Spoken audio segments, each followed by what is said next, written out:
Disclaimer. The content on this channel is provided for news, educational, and informational purposes only. We aim to share accurate and verified information from trusted public sources. এখন সরকার Ayushman Bharat card করেছেন যাতে আপনি all India যেখানে খুশি আপনি treatment পাবেন। সবাই তো চাই, আমাদের সাধারণ লোকের মিনিমাম ডিমান্ড কি? খাওয়া মানে আপনার সুস্বাস্থ্য, খাওয়া দাওয়া ঠিকঠাক, সুবস্ত্র, বাসস্থান, মিনিমাম এটা রিকোয়ারমেন্ট। তারপর বাকি রিকোয়ারমেন্ট তো অন্যই আছে, কিন্তু এই রিকোয়ারমেন্টগুলো ফুলফিল করতে গেলে প্রথমেই বলি আগে তো সুস্বাস্থ্যটার কথা ভাবতে হয়। সেখানে সবসময় আমরা কি ভাবি যে ডাক্তারবাবুদের কথা আমরা সবসময় ভাবি, ডাক্তারবাবুরাই আসল লোক, কিন্তু আমরা ভুলে যাই ডাক্তারবাবুদের পিছনে যারা কাজ করে তারা কিন্তু তাদের থেকেও কোনো অংশে কম নয়। ধরুন আমি বলছি, ডাক্তারবাবু ধরুন প্রেসক্রিপশান করলো আপনার ট্রিটমেন্টের জন্য। আপনার প্রেসক্রিপশান আপনি কি করবেন? আপনি যদি ওষুধ না খান তাহলে তো আপনার রোগ ভালো হবে না। তাহলে ওষুধটা কে দেবে আপনাকে? তাহলে আপনাকে যেতে হবে দোকানে, দোকানে ফার্মাসিস্টের গাইডেন্সে দোকানে আপনাকে সঠিক ওষুধটা নিতে হবে। তাই সঠিক ওষুধটা সঠিক দামে যাতে সাধারণ লোক পায় সেটা দেখভাল দায়িত্ব যেমন আমাদের আছে, ডাক কন্ট্রোল ডিপার্টমেন্ট আছে, রেগুলেটরি অথরিটির আছে, কিন্তু সেটা ঠিকঠাকভাবে দেওয়ার দায়িত্ব কিন্তু আপনাদের প্রত্যেকের।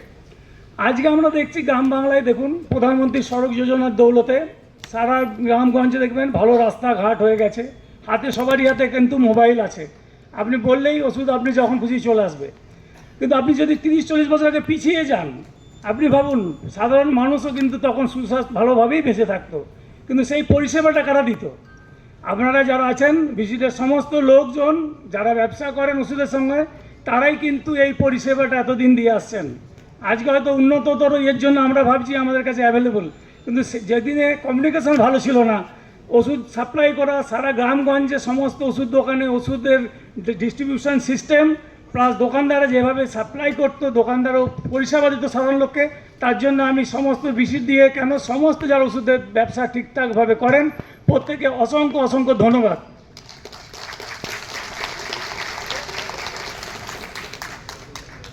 দেখুন যে কোনো সম্পর্কে দেখবেন একটা মিডিয়া দরকার হয়, ভালো বন্ধুত্ব দেখবেন, কেউ একটু ধরুন স্মোক করে একটা সিগারেট দিলে দেখুন তার সাথে ভালো বন্ধুত্ব হয়ে গেল, কিন্তু আপনার সাথে আমাদের সম্পর্ক কিসে? দুটো কাগজের উপর দাঁড়িয়ে আছে, সেটা হচ্ছে ড্রাগ লাইসেন্স। আপনারা এতজন যেখানে এখানে আছেন প্রত্যেকে আশা করি লাইসেন্স নিয়েই ব্যবসা করছেন, এটা তো ঠিক। তাহলে লাইসেন্সের জন্যই আপনাদের সাথে আমাদের সম্পর্ক। এবং এতদিন ধরে আমরা বিভিন্ন জনে জন হয়তো মিটিং করতাম, এতজন লোক আপনারা এতদিন আমরা দেখিও নেই। যাক আমরা সবাইকে চিনতে পারছি না। আপনারা ডায়াসে আমাদের যারা অফিসার আছেন, 3জন যারা অফিসার আছেন তাদেরকে আপনারা ভালো করে দেখে নিন, চিনতে পারবেন। কারণ অনেক সময় দেখা যায় যে কোনো দোকানে ধরুন আনওয়ান্টেড লোক গিয়ে আমি ইন্সপেক্টর হিসেবে পরিচয় দিয়ে সে এবার ইন্সপেকশন করতে শুরু করে দিল। কিন্তু সেই জন্যই আমার সমস্ত অফিসার আজকে আমার এখানে এসছেন, আপনাদের এখানে এসছেন, আপনারা সবারই একটু দেখে নেবেন, সবাইকে সবারই সাথে আপনাদের আলাপও হয়ে যাবে, ঠিক আছে? এবার আমি লাইসেন্সের ব্যাপারে কিছু কথা বলবো। সেটা হচ্ছে দেখুন সিস্টেম আমাদের একটাই, সেটা হচ্ছে একটা হোলসেল লাইসেন্স, একটা হচ্ছে রিটেল লাইসেন্স। আমরা প্রথমে ডিস্ট্রিবিউটারদের লাইসেন্স দেবো, হোলসেল লাইসেন্স, তারা দেবে রিটেলারদের দেবে, এবং রিটেলাররা সেই পরিষেবাটা দেবে সাধারণ লোককে। কিন্তু এখানে দেখা যায় অনেক সময় আমরা এখন তো সিস্টেমটা অনেক উন্নত হয়েছে, এখন আমরা ইদানিং দেখছি এত বেশি কমপ্লেন হচ্ছে এবং এত বেশি হচ্ছে, দেখা যায় যে লাইসেন্স নেই অথচ লোকে ব্যবসা করে যাচ্ছে, দিনের পর দিন ব্যবসা করছে। তাই আপনাদের কাছে আমার প্রথম অনুরোধ, যখন আপনারা লাইসেন্সটা ডাক কন্ট্রোল অফিসে নেবেন, লাইসেন্সের নিচে দেখবেন অনেকগুলো ক্রাইটেরিয়া লেখা আছে, 1, 2, 3, 4, 5 করে। আপনারা নিশ্চয়ই লাইসেন্সের পেজটা কোনোদিন পড়েন না। আপনারা সবসময় ডিপেন্ড করে থাকেন কারো না কারোর উপর, হয় সাইবার ক্যাফে, নাহলে অমুকবাবু তমুকবাবু। আপনারা নিজেরা একটু কাইন্ডলি স্বাবলম্বী হন, কারণ আইনটা এখন মোবাইলটা আপনার হাতে, নেট আপনার হাতে, আপনি সমস্ত কিছু আইন নিজের হাতেই দেখতে পাবেন।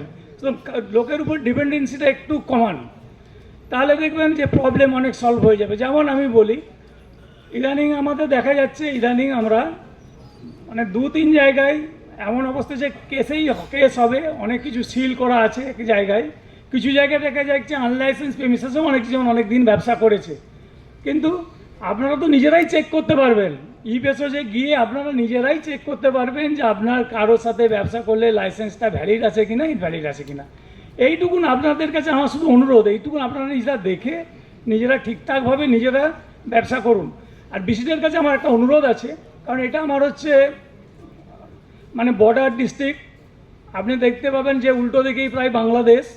সুতরাং বর্ডার ডিস্ট্রিক্টে যেটা মেন প্রবলেম, দুটো ওষুধ এখন বেশি চলছে, একটা ফেন্সিডিল মানে কোডিন ফসফেট কম্পোনেন্ট, এখন ট্যাপেন্ডাডলের নিয়েও এখন বড় প্রবলেম।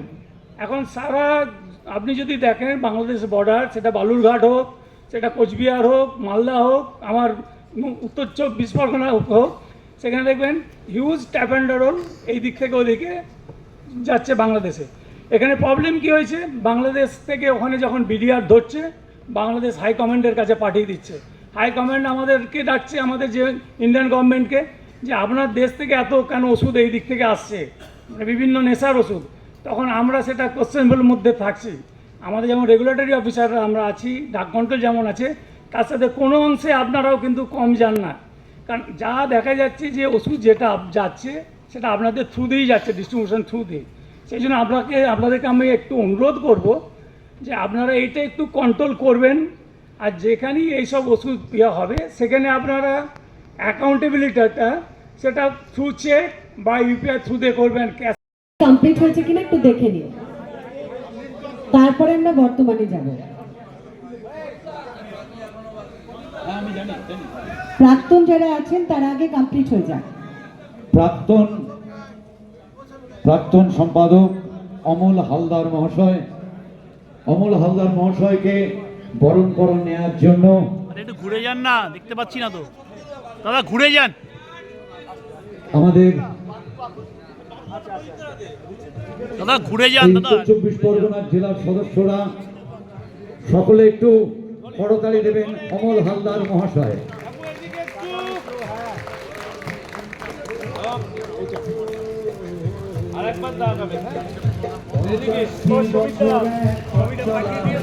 একটা দীর্ঘ সময় পথ চলতে গিয়ে যাদের নেতৃত্বে উত্তর হারাধন পোদ্দার পরবর্তী।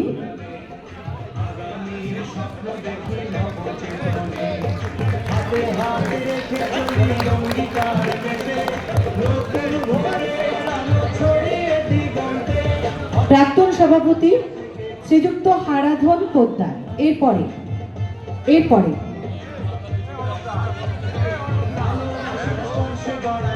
একটু জোরে হাততালি। প্রাক্তন হয়েও যারা আমাদের কাছে অভিভাবক হয়ে জুড়ে রয়েছেন, সুবর্ণ জয়ন্তী বর্ষ তাদের ভোলেনি, তাই এই সুবর্ণ জয়ন্তী বর্ষে এসে আমরা সংগঠিত করতে পেরে নিজেরাও ভীষণভাবে আনন্দিত। এর পরবর্তী আমরা সংগঠিত করব প্রাক্তন সভাপতি কিরণ শঙ্কর ভদ্র।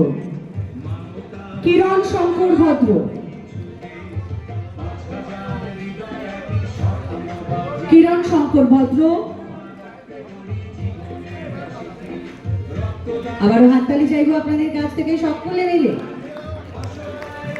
পরবর্তী শ্রীযুক্ত অজিত কুমার মজুমদার, উত্তর 24 পরগনা জেলার প্রাক্তন সভাপতি শ্রীযুক্ত অজিত কুমার মজুমদার।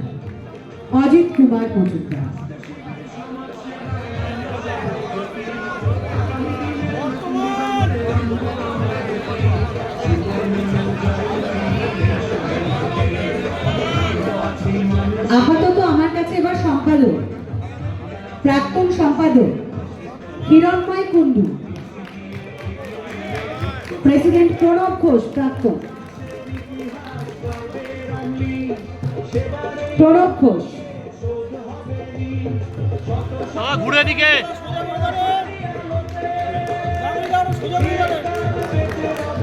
পরবর্তী, আচ্ছা প্রেসিডেন্টদের সকলে হয়ে গেলে আমরা সেক্রেটারি, প্রাক্তন সেক্রেটারি, এক্স সেক্রেটারি যারা আছেন তাদেরকে সংগঠিত করব। হিরণময় কুণ্ডু, পরবর্তী হিরণময় কুণ্ডু।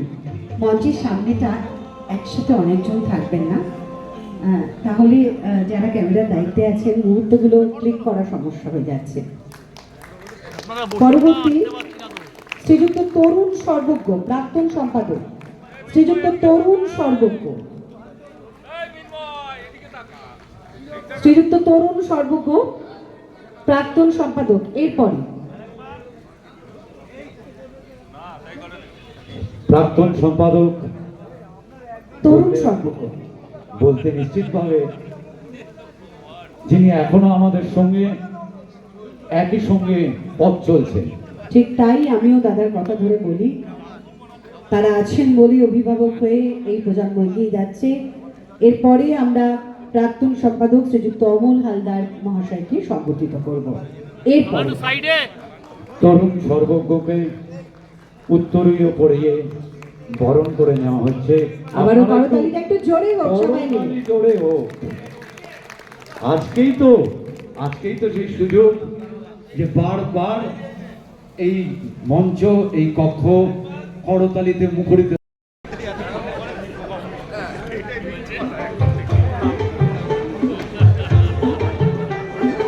প্রাক্তন সভাপতি শ্রীযুক্ত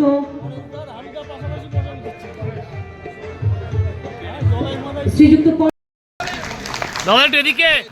করতালি দিয়ে স্যারকে অভিবাদন করার জন্য আমরা সবাই অনুরোধ করছি। স্যার আমাদের মধ্যে উপস্থিত হয়েছেন, তার ব্যস্ততম কর্মকাণ্ডের মধ্যে থেকে আমাদের মধ্যে উপস্থিত হয়েছেন। এবার আমরা বরণ করে নেব আমাদের সিনিয়র ড্রাগ ইন্সপেক্টর মাননীয় পার্থ সাহা মহাশয়কে। পার্থ সাহাকে বরণ করে দেওয়ার জন্য অনুরোধ করছি। আমাদের অন্যতম সিনিয়র সদস্য দীপঙ্কর স্থিতার মহাশয়কে।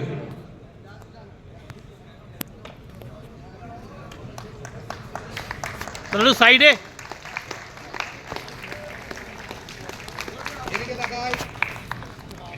কি ওটা?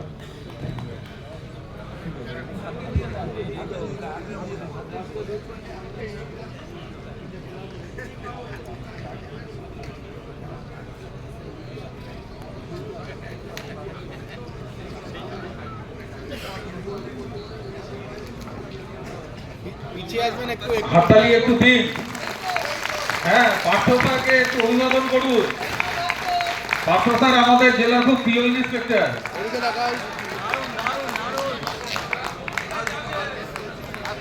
সত্যি বলুন না এদেরকে, এত ভিড় করছে এখানে। সত্যি বলুন সবাইকে এখানটা।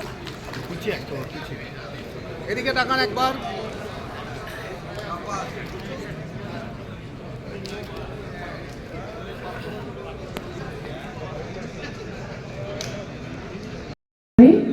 প্রাক্তন সম্পাদক শ্রী বাসুদেব দাস মহাশয়কে সম্বর্ধিত করছেন প্রদীপ ঘোষ মহাশয়। আমাদের সকলের বাসুদেব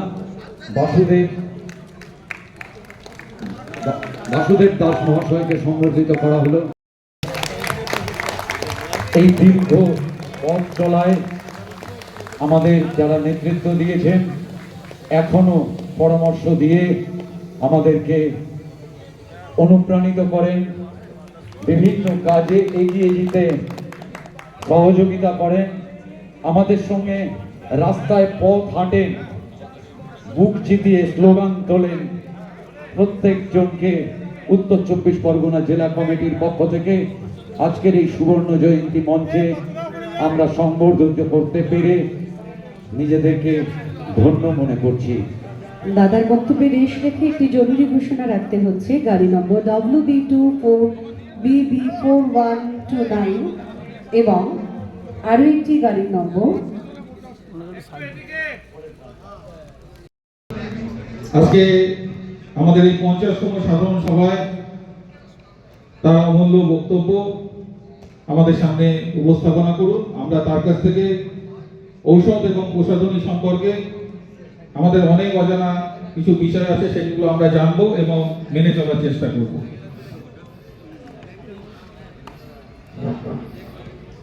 নমস্কার।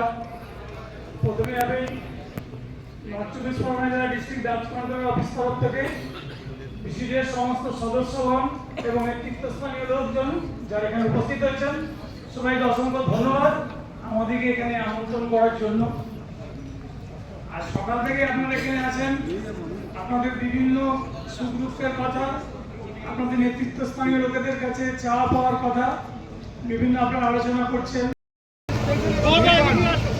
উত্তর 24 পরগনা জেলা পায়ে পায়ে 50 বছর পথ পেরিয়ে এলো। সেই 50তম বার্ষিক সাধারণ সভার সংগঠনের পতাকা উত্তোলন করবেন বিসিডিএ উত্তর 24 পরগনা জেলা কমিটির সভাপতি শ্রী অজিত মজুমদার মহাশয়। সঙ্গে আমাদের এখানে রাজ্য নেতৃত্ব উপস্থিত আছেন রাজ্য সভাপতি প্রদ্যুৎ ব্যানার্জি মহাশয়, আছেন রাজ্য সম্পাদক শ্রী প্রদীপ ঘোষ মহাশয়, উপস্থিত আছেন দেবাশিস গুহ মহাশয়। উত্তর 24 পরগনা জেলা কমিটি জিন্দাবাদ। উত্তর 24 পরগনা জেলা কমিটির সুবর্ণ জয়ন্তী বর্ষ জিন্দাবাদ। বিসিডিএ ঐক্য জিন্দাবাদ। সদস্যদের সাথে বিসিডিএ লড়ছে লড়বে। সদস্যদের সাথে বিসিডিএ লড়ছে লড়বে। 50তম বার্ষিক সাধারণ সভাকে সফল করুন।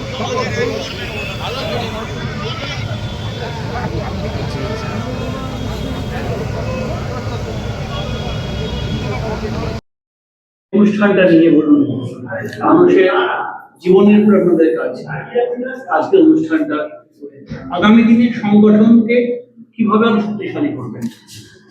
আমাদের বিসিডিএ উত্তর 24 পরগনা জেলার আজকে সুবর্ণ জয়ন্তী বর্ষ অর্থাৎ 50তম বর্ষ আমরা উদযাপন করছি।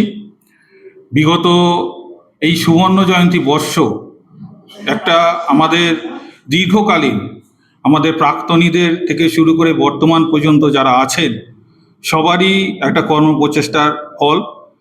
আজকে আমরা বিভিন্ন অনুষ্ঠানের মাধ্যমে এই কর্মসূচি পালন করছি।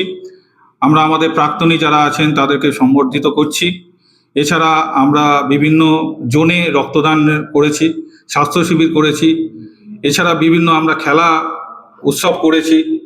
আমরা দরিদ্র শিশুদের বস্ত্রদান করেছি।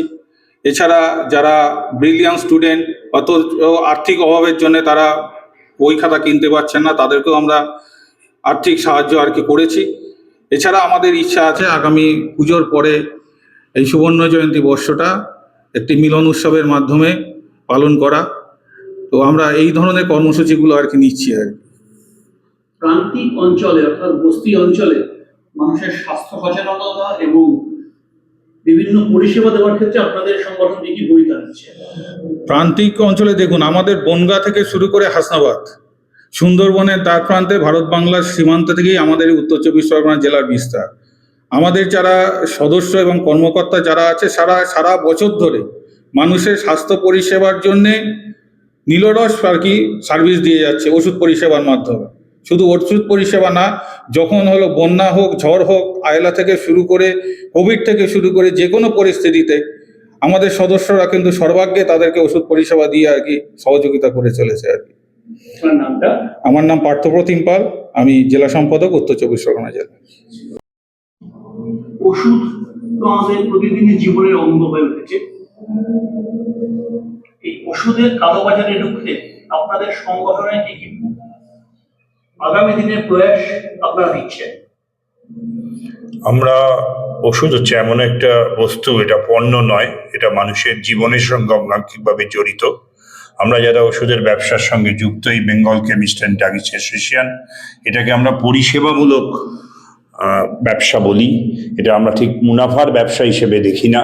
সেই জন্য আমাদের এই সংগঠন 106 বছরের ঐতিহ্যশালী সংগঠন এ ব্যাপারে সরকার এবং অথরিটির সঙ্গে সব সময় আবেদন বা লড়াইয়ের মাধ্যমে চেষ্টা করছে যাতে দেশের সাধারণ মানুষ অনেক এই পরিষেবায় আমাদের যে ড্রাগস রুলস আছে তার মধ্যে আরো অনেক সরকারের তরফ থেকে উন্নতি করে এটা আরো বেটারমেন্ট যাওয়া যায় বলে আমরা মনে করি।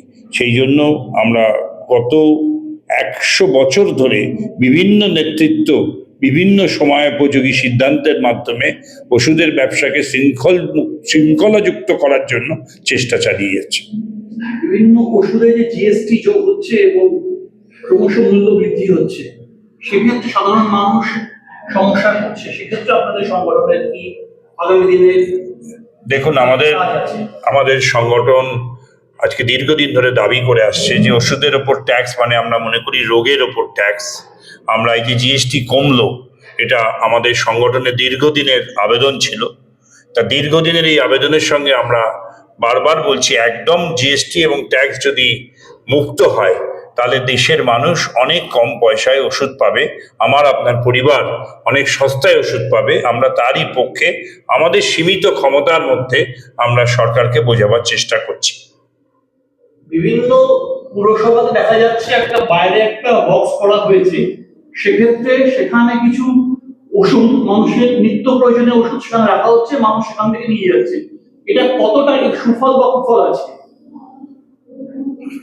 আমি এই পুরসভায় যে ওষুধ যখন সরকারের তরফ থেকে রাখা হচ্ছে, নিশ্চয়ই যোগ্য ওষুধই রাখা হচ্ছে, এবং এটার কতটা সুফল মানুষ পাচ্ছে আমার কাছে ঠিক ইনফরমেশন নেই। তবু এইটুকু বলতে পারি আমার অভিজ্ঞতা থেকে যে আমাদের যে ধরনের জনসংখ্যা বা যে ধরনের বিস্তার, তাতে ছোট ছোট পুরসভার সামনে সামান্য কিছু ওষুধের ফ্রি দিলেও এই পরিষেবার মাধ্যমে সমস্ত জনসাধারণ উপকৃত হওয়ার চান্স কম। আর এই যে বিভিন্ন বস্তি অঞ্চল, সেখানে মানুষ যখন বিভিন্ন রোগে আক্রান্ত হয়, ওষুধের দাম সেখানে আকাশমুখী, সেখানে সাধারণ মানুষ কিনতে পারে না, তাদেরকে আপনারা কিভাবে পরিষেবা দেন? দেখুন, আমাদের কাছে আমাদের সীমিত অর্থনৈতিক ক্ষমতার মধ্যে আমরা কিন্তু এগুলো করার চেষ্টা করি। আমরা ধরুন গরিবদের কাছে ওষুধ তো আমাদের রোজগার, আমাদের ওষুধ নিয়ে আমরা জীবিকা নির্বাহ করি। ওষুধ দেওয়ার মধ্যে আমরা কিছু এটা আমাদের সার্ভিস টু হিউম্যানিটিতে আমাদের কাজের মধ্যেই পড়ে। এছাড়া ধরুন আমরা গঙ্গাসাগর মেলায় 2.5 লক্ষ মানুষকে ফ্রি অফ কস্টে ওষুধ দিই। আমরা বিভিন্ন হেলথ চেক আপ ক্যাম্প, সরকারি বেসরকারি বিভিন্ন জায়গায় আমাদের সংগঠন, বিভিন্ন শাখা সংগঠন জড়ো হয়ে সেখানে ফ্রি অফ ওষুধ দেয়। কিন্তু দেশের মানুষের, গরিব মানুষের যে পর্যার প্রয়োজন, যে পরিমাণের ওষুধের প্রয়োজন, সেটা ফ্রি দেওয়ার মতো আমাদের হয়তো সামর্থ্যে কুলোয় না। তাই জন্য আমাদের ক্ষমতার বাইরে আমরা সরকারকেও আহ্বান করছি, গরিব মানুষের কাছে এই নিত্য ব্যবহার্য এসেনশিয়াল কমোডিটির ওষুধ যত সহজলভ্যভাবে পাওয়াতে পারেন, সেটা দেশের মানুষের পক্ষে উপকার। সংগঠন তাতে সামিল হতে সবসময় রাজি আছে। ওষুধের কালোবাজারি বিভিন্ন হসপিটালে, এইটা যদি আপনারা খবর পান, তাহলে এই ব্যাপারটা আপনারা কিভাবে? দেখুন, আমরা national price fixing authority NPPA, কেন্দ্রীয় সরকারের এমন একটা প্রফেশনে আমরা আছি, যার পাইকারি কত পয়সা মার্জিন রাখবে এবং খুচরো কত পয়সা মার্জিন রাখবে খুচরো ব্যবসায়ীরা, সেটা নির্ধারিত আছে। এই নির্ধারিত মূল্যের ওপরে ব্ল্যাক মূল্যে বিক্রি প্রায় হয় না বললেই হয়। এখন আমাদের ট্রেডের একটা সমস্যা, এখন ডিসকাউন্ট বরঞ্চ ওষুধের যে প্রাপ্য দামে বিক্রি হওয়া উচিত বা NPPA এর মার্জিন অনুযায়ী যেটা আমাদের নির্দিষ্ট সরকারি নির্দিষ্ট যে মার্জিন, তার বাইরে একটা অসম প্রতিযোগিতা হচ্ছে, যেটা সম্বন্ধে আমরা খুব চিন্তিত। আমাদের ব্যবসায়িক স্বার্থের জন্য না, আমরা চিন্তিত জনসচেতনতাকে করাবার চেষ্টা করছি, জনগণের স্বাস্থ্য পরিষেবা সম্বন্ধে চিন্তিত। কারণ এই ধরনের অসম প্রতিযোগিতা, ডিসকাউন্টের মাধ্যমে ফেক এবং স্পুরিয়াস ড্রাগস ঢুকে পড়ার একটা অসম্ভব প্রবণতা চলছে। স্যার, সব ওষুধ সব দোকানে পাওয়া যায় না, সেক্ষেত্রে সাধারণ মানুষের অনেক সময় যে ওষুধ মানুষ খায়, সেক্ষেত্রে মানুষের অনেক অসুবিধা হয়। ওষুধকে সহজলভ্য করার জন্য আপনাদের সংগঠন কি কি ভূমিকা নিচ্ছে আগামী দিনে? দেখুন, আমাদের যে ইনফ্রাস্ট্রাকচার আছে, CNF to distributor, stockist to retailer, এবং আমার ধারণা আমাদের স্টেটে যেরকম ওষুধের যোগান থাকে, আমরা কোভিডের মতো, যেটা পার্থ আমার জেলা সম্পাদক বলল, কোভিডের মতো সিচুয়েশনে আমরা মানুষের পরিবারের ঘরে ওষুধ পরিবার যেভাবে সরবরাহ মেনটেন করেছিলাম, আমার মনে হয় 2-4টে ওষুধ হয়তো বিক্ষিপ্তভাবে কেউ না পেতে পারেন। যদি বহুল প্রচলিত ওষুধ হয়, তাহলে মোটামুটি সমস্ত দোকানেই এখন গ্রামেগঞ্জে অবধি ওষুধ পাওয়া যায়। আপনার নামটা? আমার নাম পৃথ্বী বোস, আমি রাজ্য সম্পাদক, Bengal chemist and druggist association.